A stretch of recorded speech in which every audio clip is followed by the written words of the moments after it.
Validating belief systems.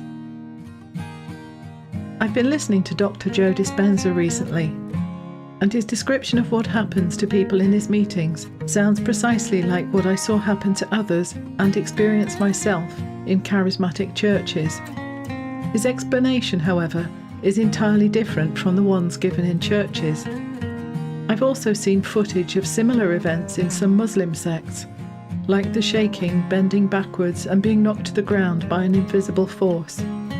The more I'm seeing, the more I think that different religions and organisations are looking at the same thing and are hanging their own story on it, and then using these seemingly miraculous events as proof that their stories are correct.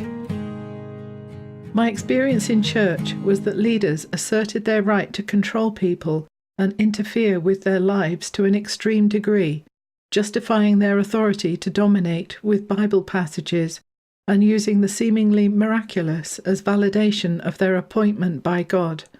After all, why would God show up if they were in the wrong? To question their authority was to question God.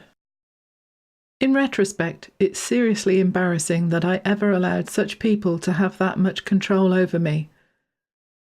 The reason I let it happen came down to the fact that I'd had incredible experiences myself, and so concluded that if they came as a result of interaction with these leaders, either because they led a meeting where this was happening, or because I was prayed for by them, then they must be anointed by God. They said as such anyway, usually alongside dire warnings about what happened to people who dared to touch God's anointed, which meant they could get away with anything without being challenged. If you did challenge their behaviour, then you were regarded as rebellious. No one dared stand up for those publicly denounced by leaders for fear of what would happen to themselves, and people accepted that a person must somehow be guilty simply because a leader said so.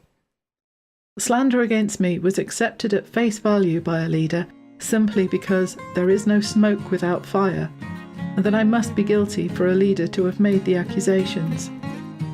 The accusation was along the lines of I was subversive, rebellious and trouble. I wasn't actually, at the time. I sure as hell would be now though. Heck yeah, I wouldn't tolerate that crap anymore.